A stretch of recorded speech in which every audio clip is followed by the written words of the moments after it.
ပေါမောက်ကလေးနဲ့သွားဖို့အတွက်လက်မှတ်သွားဝယ်ပါတယ်အရင်ဆုံးဝယ်ပြီးတကားလာကားပေါ်ရောက်ပြီးပါပြီဘာတွေပြောနေတော့မသိပါဘူးပြောတွေလွန်ပြီးတော့ဟိုပြောတီပြောပါပြီးတော့ရင်တော့မြန်မာပြည်လိုပဲပေါ့နော်တွေ့ရပါမယ်ခီးတော့ကားတစ်စီးပြီးတစ်စီးနွေရဒီမှာခီးအများကြီးထွက်ကြပါတယ်ကားပေါ်မှာဆိုရင်မော်လေရင်စီးရတယ်လို့ပဲသူတို့စီမှာလည်းကားပေါ်ကတန်းတက်တွေရှိရဲမုတ်တွေဝေမဲ့သူတွေပေါ့နော်ပြီးွားရင်တော့သူရဲ့မုတ်တွေရေးလာဝေပြီးရပေါ့နော်ကလေးတွေကတော့အိတ်နေပါတယ်အခုတော့ကားပေါ်စထွက်ပါပြီဒါကတော့1000နာရဲ့နေရာပေါ့နော်တွန်းလက်သွားဖို့အတွက်ပါမြန်မာပြည်မှာဆိုရင်တော့ဒီအချိန်မှာဘုံတော့ခောက်ဆွဲတို့ကိုခောက်ဆွဲတို့အဲ့လိုတွေဟိုအရန်လွမ်းနေတဲ့အချိန်ဒီမှာတော့ဘာမှမရှိပါဘူးပေါက်မကလွယ်အဲ့တော့လည်းတိပတ်ပေါက်ပြီးတော့ပဲပြန်ထွက်လာပါတယ်မဟုတ်ပြန်မထွက်ခင်ပေါ့နော်ဟိုငေးဒီငေးဟိုဆွေးဒီဆွေး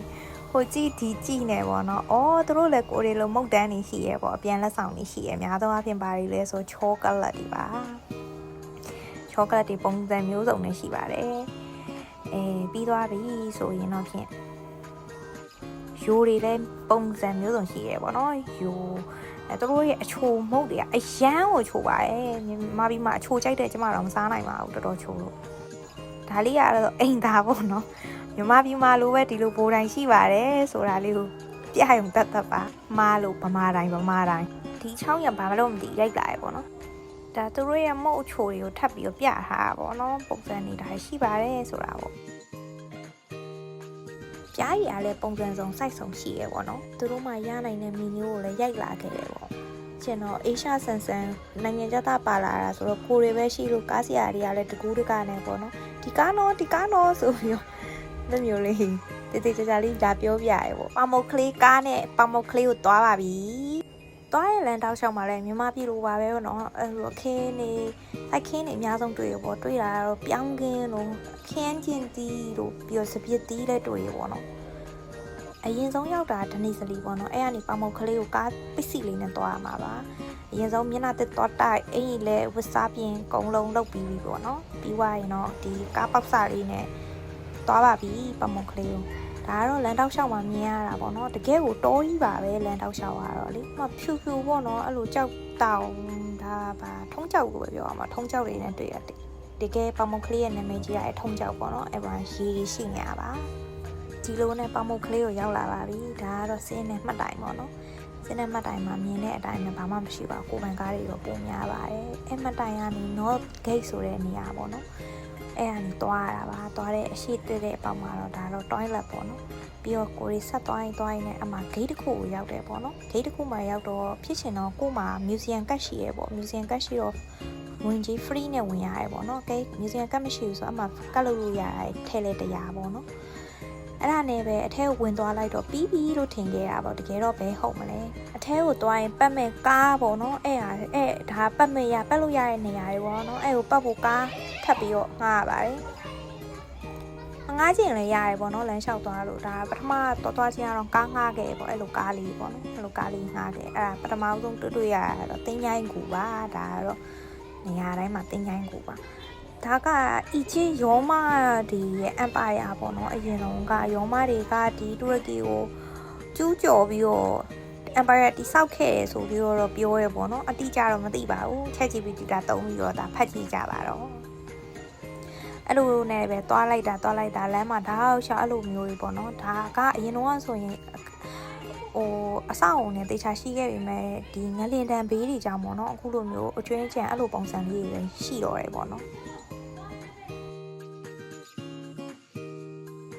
တကယ် main နေရာ museum ကြီးကိုရောက်ပါပြီတကယ်ကိုအရင်ကြီးပြီးတော့လုံးဝကိုနေပူကျဲတဲ့ပါပူလို့မခံစားနိုင်ပါဘူးအရင်ပူပါတယ်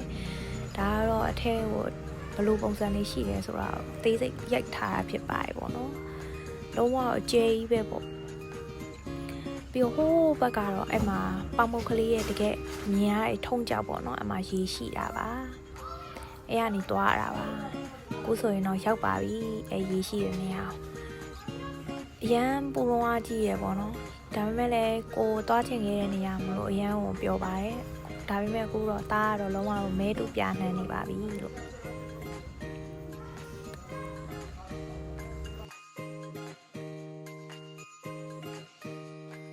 ဒီလိုရရဲ့ပင်လေးရှိလို့တော့ပါသေးရဲ့ပေါ့နော်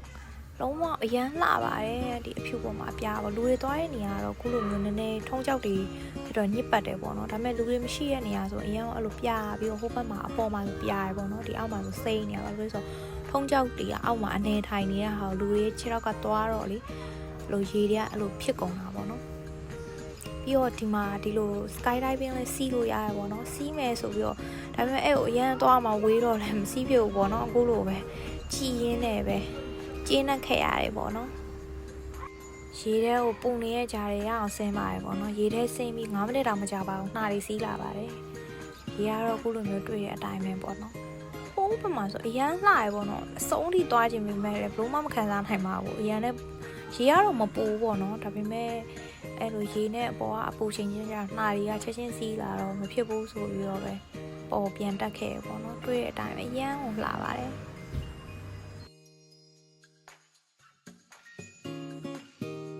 ဒီလိုနေလဲကောင်းကောင်းမှာတော့ကန့်ကောင်းကျင်တော့ဒီလိုမျိုးအရင်ရတဲ့အပင်အောက်မှာခုံတန်းလေးတွေ့ခဲ့ပါတယ်ဒါကနောက်ထပ်ပေါ့နော်ဒီလိုပဲအလောင်းနေခဲ့တဲ့နေရာပေါ့နော်အမှသူတို့ပြကန်းနေမျိုးတော့အများကြီးပဲပြထားတာပေါ့နော်အဲ့ပြကန်းဗီဒီယိုနောက်ထပ်တက်တစ်ပုတ်တင်ပေးမယ်ပေါ့နော်ငါတော့ရေမရှိတဲ့ထုံကြောက်ဖြူပေါ့နော်ဒီလိုတော့အလားနေတယ်ပေါ့တော်ရုံသူမှလည်းမလာဘူးပေါ့နော်နှစ်ယောက်သားနေပူပူနဲ့အခုလိုမျိုးရှောက်သွားပါတယ်မြူဇီယံကတ်နဲ့ဆို discount ရှိတဲ့ဟာကိုလည်း290ပေးပြီးတောက်ခဲ့ပါတယ်။ထဲကိုသွားမကြည့်တော့ဘဲနဲ့ဒီတိုင်းပဲ view ကိုချဲ့ပြီးတော့ပဲရိုက်လာခဲ့တယ်ပေါ့နော်။သွားမဲ့နေရာတွေအများလုံးအားကြည့်ပြီးတော့ရှောက်ရင်းနဲ့ကိုလမ်းမှာကိုလိုတွေကလန့်နေအောင်ဖြစ်နေတာပါပူလုံးအားကြည့်ပြီးတော့ဒါကတော့နန်းတွင်းဝင်ပေါက်ပေါ့နော်ပြီးသွားရင်တော့ဟိုးပတ်မှာဆိုရင်ဒါနန်းတွင်းတကားပေါက်1 2လို့ပြောရမှာပေါ့အဲ့လို brain ပေါက်အထဲထဲမှာပေါ့အဲ့အတွင်းထဲထဲထိတော့မလျှောက်နိုင်တော့လို့ဝရမ်းဝေးလို့ပေါ့နော်အဲ့အတွင်းနဲ့အထီကိုဒါရှောက်လန်းလို့ပြောရမလားပေါ့နော်အရန်ဝင်လှရဲပေါ့နော်တော်တော်ကြီးကိုလှပါတယ်ဒါပေမဲ့လည်းငလင်ဘေးကြောင့်ဒီလိုမျိုးကြီးပြိုကျသွားတော့နှမျောဖို့အရန်ကောင်းတယ်ပေါ့နော်ဒီမှာဆိုရင်လည်းကျန်စစ်သားမင်းစိုက်တဲ့တမယာသီးပင်နဲ့တူလာလားဆိုပြီးတော့သွားပြီးပြောပြီးတာပြန်လဲထွက်လာအမှခလုတ်တိုက်ပြီးတော့ပေါ့နော်ခလုတ်ထောင်တိုက်တယ်ပေါ့သူတို့ကျန်စစ်သားမင်းနဲ့နှိုင်းလို့မကြိုက်တာလားမသိရှောက်လာရင်လည်းပေါ့နော်ဒီမှာအခေါင်းကြီးကိုပေါ့နော်မုံဝါပေါ်ကြီးကိုတင်ထားတာပေါ့နော်အရန်ထူးဆန်းတယ်ဘာလို့လဲတော့မသိဘူးငလင်ပြိုပြီးပဲဒီလိုမျိုးပဲအပေါ်ရောက်နေရတာပါတော့မသိဘူးပေါ့နော်ဒီတွေ့ခဲ့သမျှအရာတွေအကုန်လုံးအဲ့ဒါတင်းကြိုင်ကောင်အခေါင်းတွေကြီးပါပဲအထဲမှာခေါင်းတလားတွေကြီးပဲထည့်ထားတာပါဒါပေမဲ့အလွတ်တွေပေါ့နော်အထဲမှာဘာမှတော့မရှိဘူးဒီလိုနဲ့သွားလာလိုက်တာဆိုရင်တော့နောက်ဆုံးတော့ပြန်ရောက်တော့ပါမယ်ဘတ်စတစ်ကကအသွားပြန်ဝယ်တာမလို့ပေါ့နော်အသွားတော့1800အပြန်1620နဲ့ရပါတယ်ပြီးတော့ဒီဒန်နီဇလီကနေဒီကိုပေါမုတ်ကလေးကိုလာဖို့အတွက်ကားပေါက်စာအသွားပြန်လမ်းကြောင်းတစ်ကြောင်းကို65ကျပ်ပေါ့နော်ပြီးသွားရင်ပေါမုတ်ကလေးကိုရောက်ရင်သူကနာရောစီးရမယ်ကားပစ္စည်းလေးရှိရပေါ့ကားပစ္စည်းလေးကတော့တယောက်ကို40ပါပြီးတော့မြူဇီယံကတ်မရှိရင်မြူဇီယံကတ်လုပ်မယ်ဆိုရင်တော့100ပေါ့နော်အဲမှာတစ်ခုပေါ့နော်မြူဇီယံကတ်ရှိရဆိုရင် discount ရပါတယ်မြူဇီယံကတ်နဲ့အဲ့တော့မမေးလေးရောက်သုံးကြပါပေါ့နော်ဒါကတော့ပွဲစဉ်ပြီးပါပြီရေကမ်းမောက်ကလေးကျွေးတော့ရေကမ်းမောက်ကလေးစားရင်းနဲ့ခီးစဉ်ဘလို့ပဲပြီးဆုံးသွားပါတယ်